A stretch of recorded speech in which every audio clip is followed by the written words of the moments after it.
Assalamualaikum warahmatullahi wabarakatuh.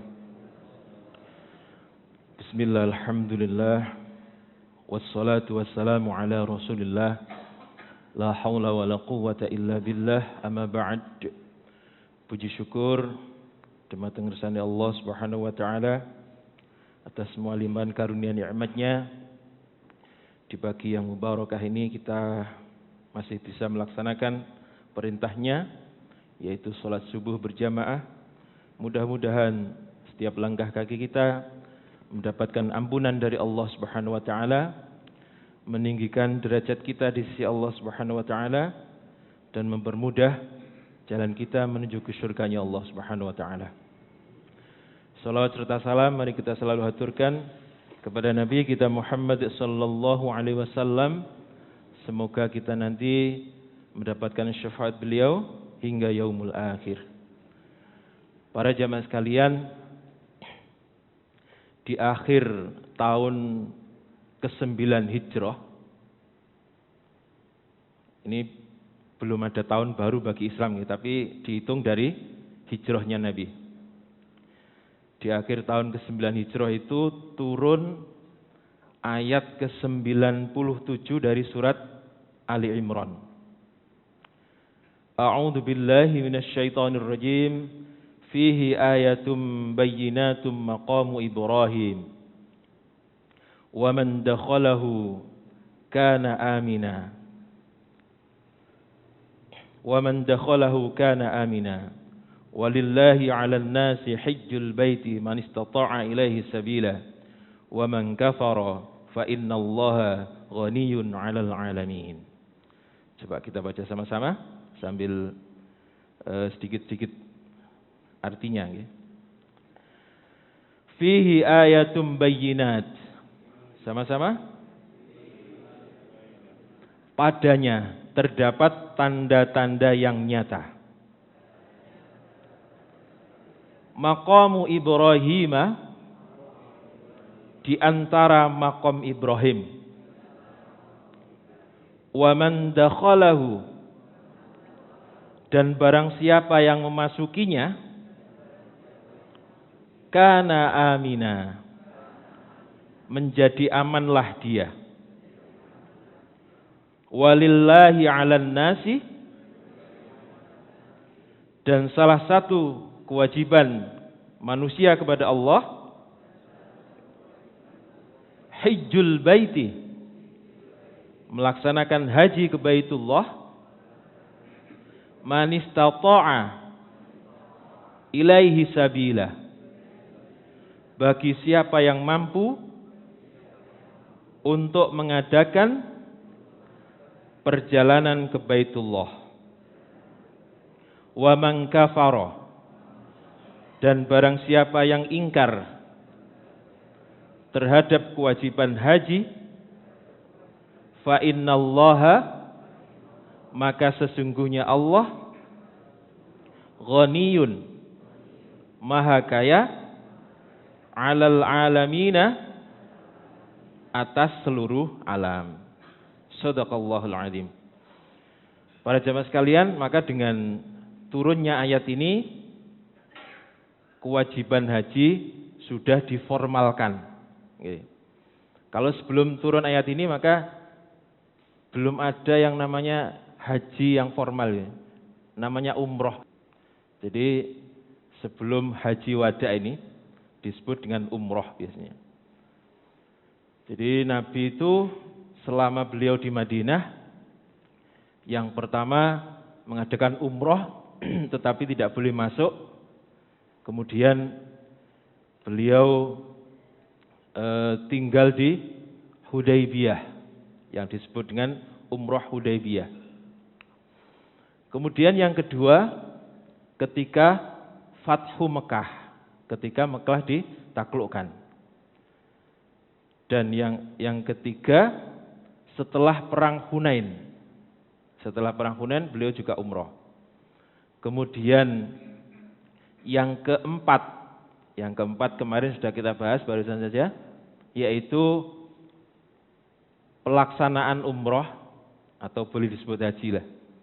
Pelaksanaan haji yang dipimpin oleh Sayyidina Abu Bakar. Tetapi Nabi tidak ikut. Sebab sekali lagi di situ masih banyak sekali orang-orang musyrik yang ikut tawaf itu. Kemudian waktu itu juga banyak sekali utusan-utusan dari luar Madinah untuk menyatakan keislamannya. Sehingga yang keempat ini Nabi tidak ikut. Kemudian di tahun ke-10 inilah, karena turun ayat tentang haji tadi, yaitu walillahi 'alan nasi hajjul baiti man istata'a ilaihi sabila, bahwa siapapun di antara kalian yang mampu melaksanakan perjalanan haji, maka diwajibkan atas kalian semuanya. Jadi mampu melakukan perjalanan haji ini maksudnya adalah mampu dalam hal bekal, dia mempunyai sangu sehingga bisa melakukan perjalanan sampai ke Mekah dan Madinah.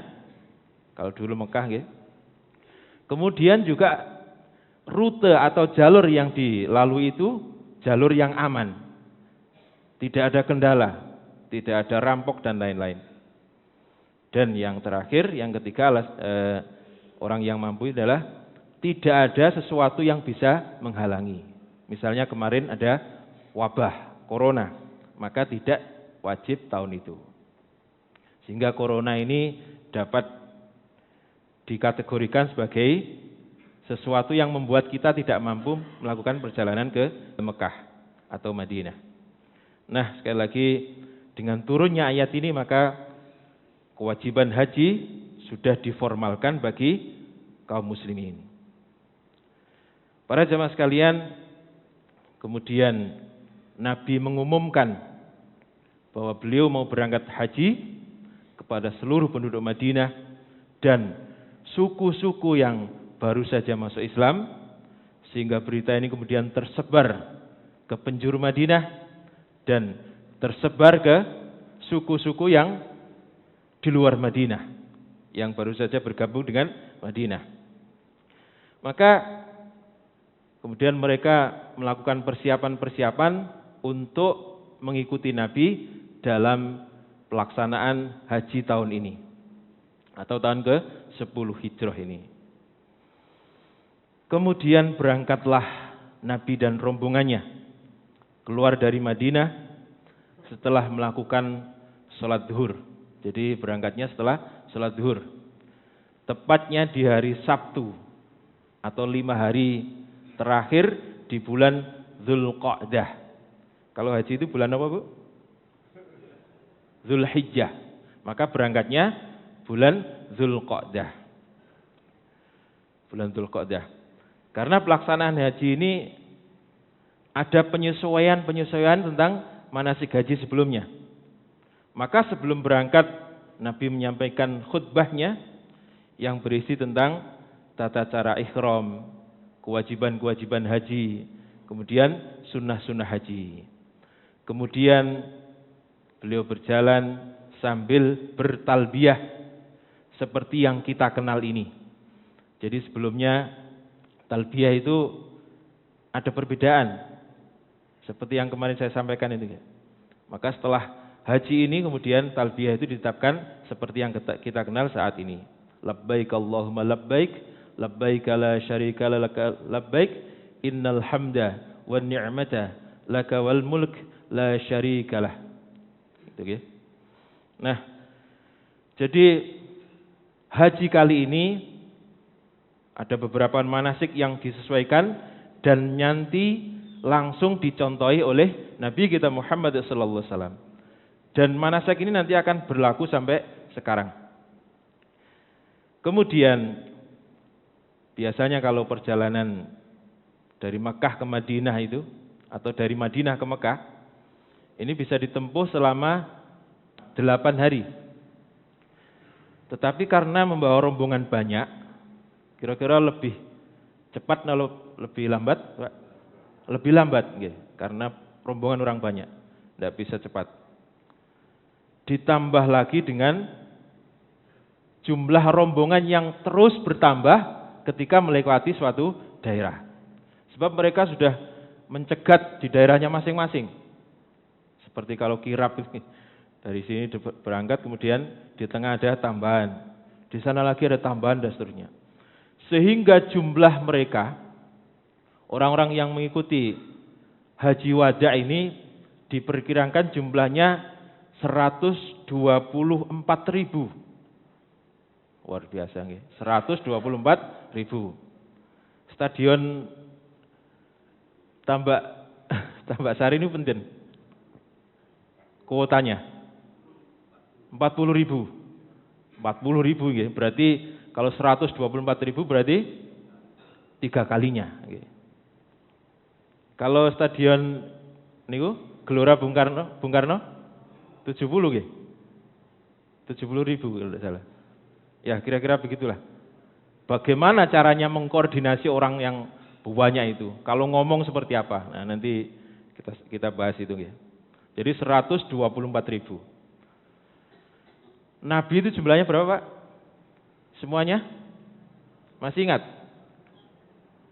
Sama, Pak. 124.000 nabi itu ya.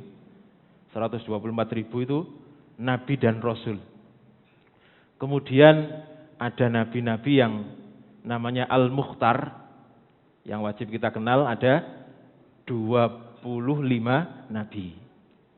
Dari 25 nabi itu kemudian ada yang terpilih lagi namanya nabi yang mempunyai julukan Ulul Azmi. Apa artinya Ulul Azmi? Orang yang mempunyai tekad dan kemampuan yang luar biasa, pantang mundur. Namanya Ulul Azmi. Azam itu tekad. 5. Kemudian dari 5 itu dipilih satu lagi yang namanya diberi gelar Al-Mustafa, yang paling terpilih, yaitu Nabi kita Muhammad sallallahu alaihi wasallam. Jadi para ulama mengatakan bahwa sahabat Nabi itu kalau dibuat rata-rata itu derajatnya hampir sama dengan para nabi-nabi itu. Jadi 124.000 nabi dan 124.000 sahabat ini kedudukannya kira-kira sama. Jadi sahabat nabi ini setara dengan nabi-nabi terdahulu derajatnya. Kira-kira begitu yang disampaikan oleh para ulama. Jadi pemandangan ini sungguh sangat membanggakan bagi Nabi. Inilah hasil daripada jerih payah perjuangan Nabi selama 23 tahun. Jadi perjalanan yang sangat luar biasa, diikuti oleh 124.000. Tahu seperti apa ini. Nah, rombongan ini kemudian memasuki Masjidil Haram pada waktu duha. Kemudian Nabi mencium Hajar Aswad. Kemudian berlari-lari kecil, tawaf sambil berlari selama 3 kali putaran. Kemudian beliau jalan biasa selama atau sebanyak 4 kali putaran. Jadi disunahkan tawaf yang pertama itu lari-lari kecil. Kalau enggak desaan Kalau desaan sebisanya. Nah, yang masih ingat pelajaran umroh qadha pasti tahu alasannya. Kenapa, Bu? Barangkali masih ingat. Ketika umroh qadha, jadi umroh Hudaybiyah tidak boleh masuk, ada perjanjian boleh masuk tahun depan. Nah, tahun depannya disebut dengan umroh qadha. Ketika umroh qadha itu Abu Sufyan ini merasa khawatir bahwa orang-orang Mekah itu nanti akan mendekat kepada para sahabat dan Nabi, kemudian mereka terpengaruh oleh omongan Nabi dan para sahabatnya. Sehingga Abu Sufyan ini mengumumkan kepada penduduk Mekah, wahai sekalian penduduk Mekah, berhati-hatilah dengan orang-orang Madinah, sahabat-sahabatnya Muhammad itu.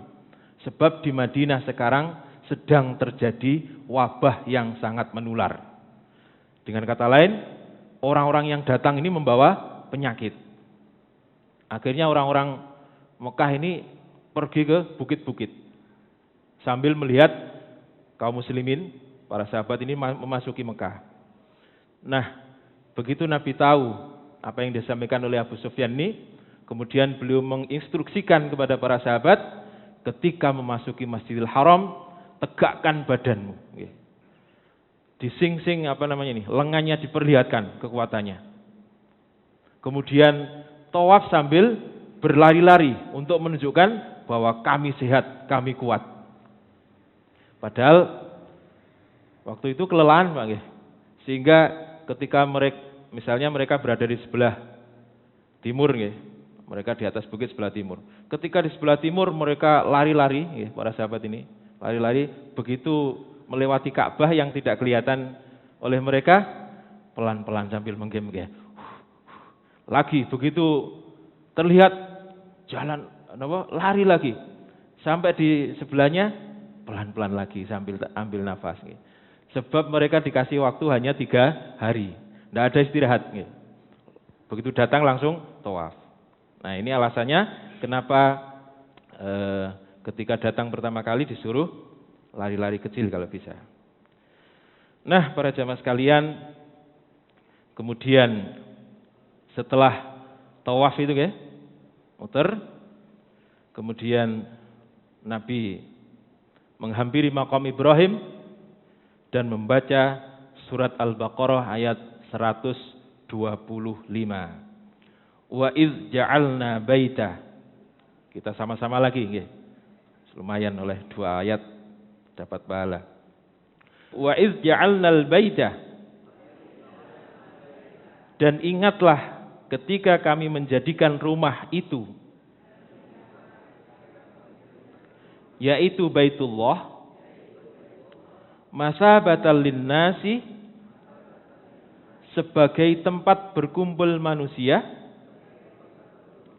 wa amna, dan tempat yang aman, wattakhidhu, dan jadikanlah mim maqami Ibrahim, sebagian makom Ibrahim,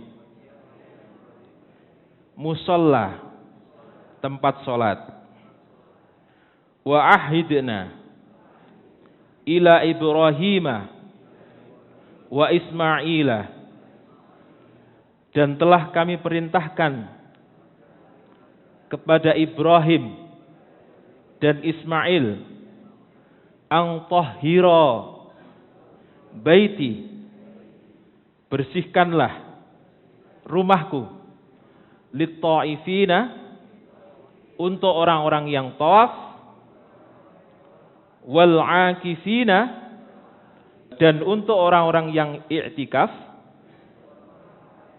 war ruk'i, dan untuk orang-orang yang rukuk, was sujudi, dan untuk orang-orang yang sujud. Nah, jadi makom Ibrahim itu maksudnya, di situ ada makamnya Ibrahim? Napa makam Ibrahim? Tempat berdirinya Nabi Ibrahim ketika membangun Ka'bah. Nah, ini disebut dengan makom Ibrahim. Di luar Ka'bah napa di dalam Ka'bah? Di luar. Nah, ini perlu jenengan tahu ini. Ini kan disuruh menjadikan sebagian daripada makom Ibrahim. Nah, orang bangun Ka'bah kan tentunya enggak berdiri di satu tempat, pastinya muter untuk meninggikan tembok Ka'bah itu. Sebagian dari makom Ibrahim itu jadikanlah tempat sholat. Jadi dulu Nabi Ibrahim itu bangun Ka'bah itu dari dalam. Dari dalam, Pak, bukan dari luar. Dari dalam. Kemudian ketika terjadi banjir bandang, yaitu Ka'bah ini roboh, kemudian Hajar Aswad juga gelundung, itu kemudian orang-orang Quraisy ini menyatakan bahwa yang digunakan untuk membangun Ka'bah harus harta yang benar-benar suci. Tidak boleh dari harta yang dihasilkan dari riba. Padahal waktu itu musimnya riba. Siapa yang tidak melakukan riba? Sayyidina Abbas, paman Nabi juga melakukan riba. Maka kemudian ada seorang tokoh yang namanya Al-Walid bin Mughirah, bapaknya Khalid bin Walid. Itu kemudian menyumbang terbanyak untuk mendatangkan batu-batu dari luar negeri, impor, batu-batu pilihan, untuk meninggikan Ka'bah yang roboh itu tadi. Karena dananya tidak cukup, jadi Al-Walid bin Mughirah ini orangnya kaya, perkebunannya ini mulai dari Mekah sampai Taif, membentang dari Mekah sampai Taif. Uang yang digunakan untuk bangun Ka'bah itu hasil daripada perkebunan, bukan dari riba tadi. Jadi Al-Walid bin Mughirah ini menyumbang terbesar untuk membangun Ka'bah. Karena dananya tidak cukup, maka Ka'bah dibangun menjadi lebih kecil daripada ukuran sebelumnya. Jadi yang asalnya Maqam Ibrahim itu di dalam Ka'bah, setelah dibangun lagi, Maqam Ibrahim menjadi di luar Ka'bah. Saya lanjutkan sedikit tentang Ka'bah ini supaya runtut. Kemudian Nabi itu pernah mengatakan kepada Sayyidatina Aisyah bahwa andaikan saya nanti sempat, maka Ka'bah itu akan saya bangun seperti di awal pendirian Ka'bah ketika Ibrahim dan Ismail disuruh meninggikan Ka'bah, yaitu besar. Nah, ini kemudian diceritakan Sayyidatina Aisyah kepada ponaannya, Abdullah bin Zubair, anaknya Asma binti Abu Bakar. Jadi Asma binti Abu Bakar ini menikah dengan Zubair bin Awam, kemudian punya anak Abdullah bin Zubair. Maka kemudian ketika Nabi sudah wafat, Khalifah sudah 4 itu sudah wafat, Abdullah bin Zubair ini berinisiatif untuk membangun Ka'bah seperti yang dulu pernah dibangun oleh Ibrahim, yaitu Maqam Ibrahim berada di dalam Ka'bah. Nah, ketika Mekah diserang oleh Palestina, yaitu Syam, yang dipimpin oleh seorang yang sangat kejam, namanya Hajjaj bin Yusuf. Ini pernah disampaikan Prof. Ali. Hajjaj bin Yusuf ini kemudian menyerang Mekah karena Mekah tidak mau tunduk kepada Syam. Nah, waktu itu gubernurnya adalah Abdullah bin Zubair. Nah, tempat perlindungan yang terakhir adalah Ka'bah. Bahwa Abdullah bin Zubair ini berpikir, kalau saya berlindung di Ka'bah, mereka pasti tidak akan berani menyerang Ka'bah. Sebab ini rumah yang disucikan. Ternyata tidak, Pak. Ternyata diserang dengan manjanik. Tahu manjanik? Nama manjanik itu? Kalau jenengan pernah lihat film-film kolosal, film zaman dulu, itu ada ketepil yang besar diisi batu, dilemparkan, beleng, amblas Ka'bah. Kemudian Abdullah bin Zubair ini kalah dan dipenggal kepalanya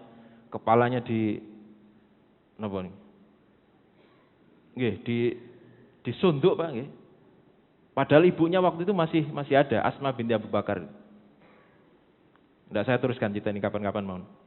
Nah, setelah itu kemudian Ka'bah dibangun dengan lebih kecil lagi oleh orang yang bernama Hajjaj bin Yusuf. Hajjaj bin Yusuf ini. Maka bangunan yang sekarang masih ada ini adalah hasil daripada bangunan orang kejam yang namanya Hajjaj bin Yusuf. Sebab dulu ketika Harun ar-Rasyid ingin membongkar lagi, oleh para ulama disarankan janganlah, biarkan seperti itu. Sebab kalau setiap penguasa membongkar terus dibangun lagi, nanti Ka'bah ini tidak ada wibawanya. Akhirnya bangunan daripada Hajjaj bin Yusuf ini sampai sekarang. Jadi itu adalah hasil bangunan dari orang yang kejam, Hajjaj bin Yusuf. Nah, berarti Maqam Ibrahim berada di mana? di luar lagi. Nah, karena berada di luar lagi, maka untungnya kita masih bisa, kalau punya kesempatan sampai desa-desaan, sampai depan, kita masih bisa sholat di makom Ibrahim. Coba kalau bangunannya besar di dalam, bagaimana caranya? Kalau nggak dapat izin dari Raja Arab, nggak bisa, Bang. Nah, itu yang terjadi, itu sekilas tentang Ka'bah. Nah, para jamaah sekalian, kemudian beliau sholat 2 rakaat, yang dibaca adalah surat Qul huwallahu ahad atau Al-Ikhlas dan Qul ya ayyuhal kafirun. Wah, cocok iki kok podo ini. Yang sedikit. Jadi memang dari kecil kita dulu itu didoktrin kalau sholat sunnah itu ya 2 itu. Qul huwallahu sama Qul ya ayyuhal kafirun. Yang pertama biasa Qul ya ayyuhal kafirun, yang kedua Qul huwallahu ahad. Doktrin ketika kita masih sekolah itu kalau sholat sunnah ya itu yang dibaca. Nabi juga membaca itu ternyata. Kemudian selesai sholat, beliau mencium Hajar Aswad dan keluar menuju ke sofa. Nah, ketika mendekati sofa atau bukit sofa itu, beliau kemudian membaca surat Al-Baqarah ayat 158.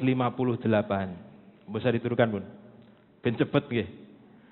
Inna sofa wal marwata min sya'airillah.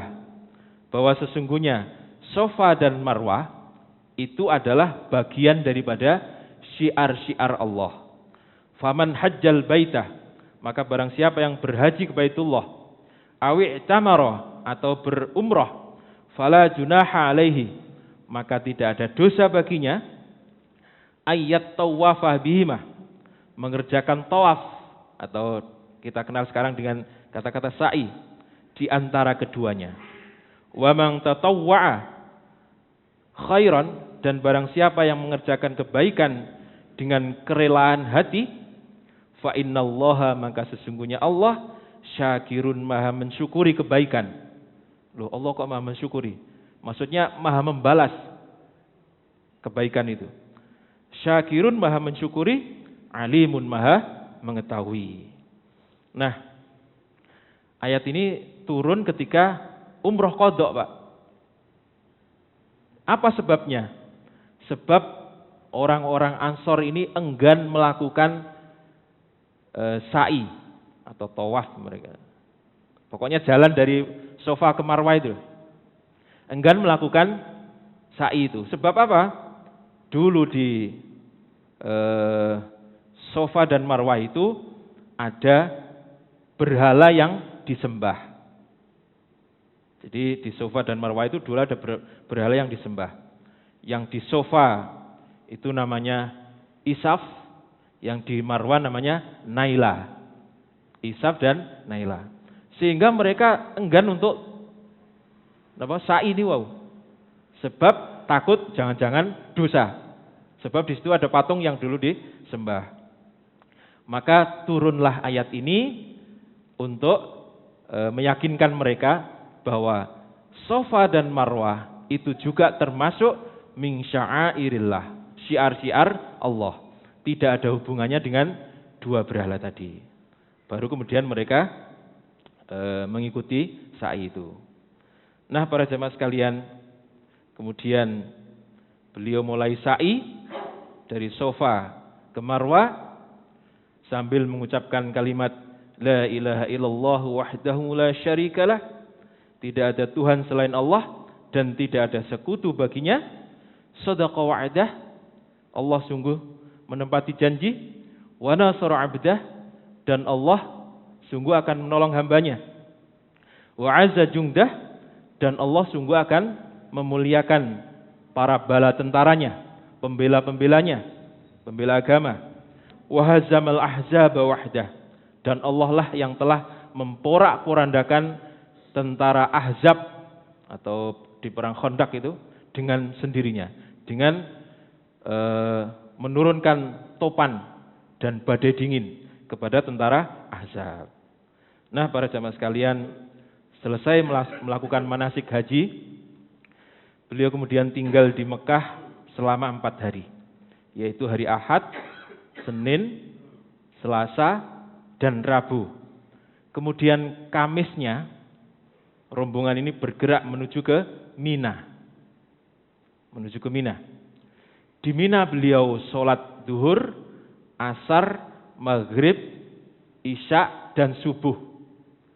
Nah, baru setelah subuh, setelah matahari terbit, beliau kemudian meneruskan atau beliau kemudian memerintahkan membangun sebuah kubah atau tenda gitu ya, yang bisa ditempati di daerah yang namanya Namirah. Yang di situ sekarang ada masjid yang disebut dengan Masjid Namirah. Dan dicontoh di Lamongan, ada Masjid Namirah. Jadi Namirah ini berdekatan dengan Arafah, yang sekarang ada masjid ini. Kemudian beliau singgah di Namirah itu, singgah di daerah yang namanya Namirah.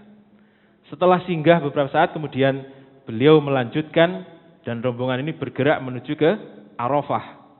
Dan disinilah beliau menyampaikan khutbahnya, yang nanti khutbah ini disebut dengan khutbah perpisahan atau khutbah wada. Nah, lalu bagaimana cara penyampaiannya khutbah wada ini? Yang di situ ada 124.000 orang. Bagaimana caranya? Waktu itu belum ada toa. Terus isinya apa? Nah, akan kita bahas pada pertemuan yang akan datang. Demikian, kurang lebihnya mohon maaf. Mudah-mudahan manfaat. Wassalamualaikum warahmatullahi wabarakatuh.